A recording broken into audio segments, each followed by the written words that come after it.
Bonjour, bienvenue tout le monde sur europatelevision.com.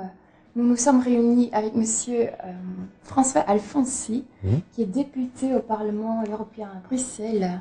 Monsieur Alfonsi, vous faites partie de quelle commission? Vous êtes membre parlementaire de quelle commission? Donc je participe à deux commissions principalement, la commission de développement régional, régie dans le jargon européen, et la commission du budget. Le centre d'activité de la commission du budget est lequel? On peut expliquer ça en termes simples.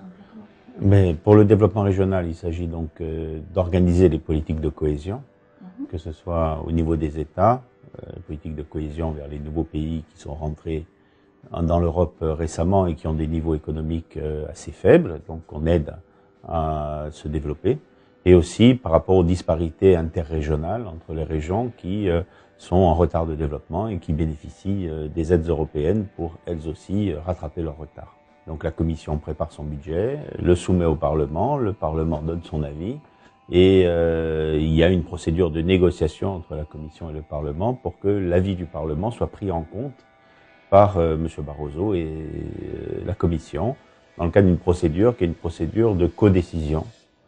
C'est-à-dire que l'avis du Parlement n'est pas définitif, mais le désaccord du Parlement bloquerait le budget. Donc il y a une négociation qui est obligatoire. Et aujourd'hui, la politique européenne va changer avec le traité de Lisbonne. Et les pouvoirs du Parlement européen, à partir du 1er janvier, dans cette procédure de codécision, vont se trouver largement renforcés. Et je pense qu'il est important, l'Europe, elle gagnera le cœur des Européens si elle est vraiment dans cet objectif de solidarité.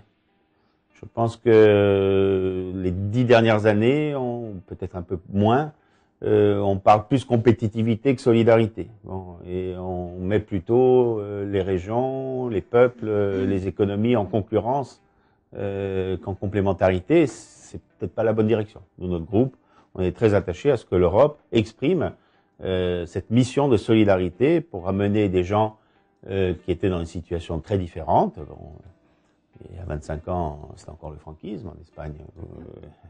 Donc aujourd'hui, il y a une démocratie, il y a eu du développement, il y a des autonomies régionales. Bon, une situation qui a quand même changé dans le bon sens.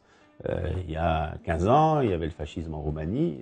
Bon, aujourd'hui, la Roumanie vient de rentrer dans l'Europe. On voit bien que l'Europe est un principe positif.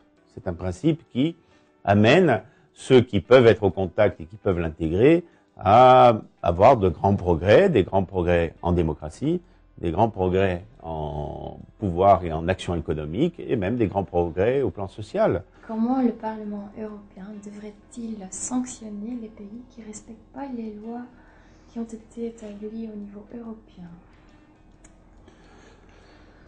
De toute façon, il y a une loi européenne, une directive, elle est votée, elle doit s'appliquer.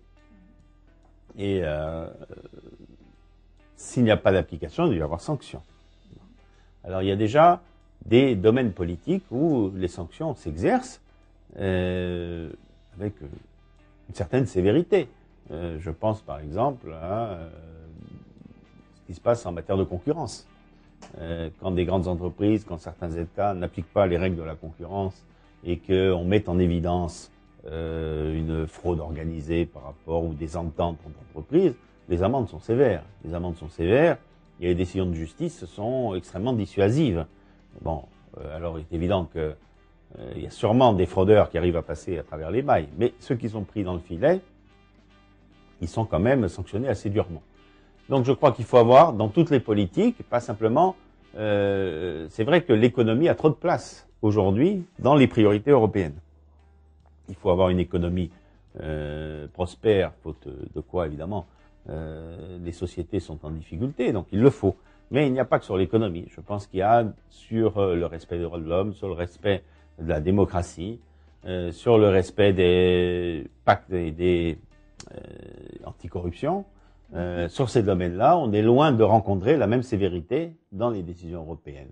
Et nous, notre position, c'est de faire en sorte que l'Europe soit irréprochable. Merci beaucoup pour cet entretien, ça a été vraiment sympa.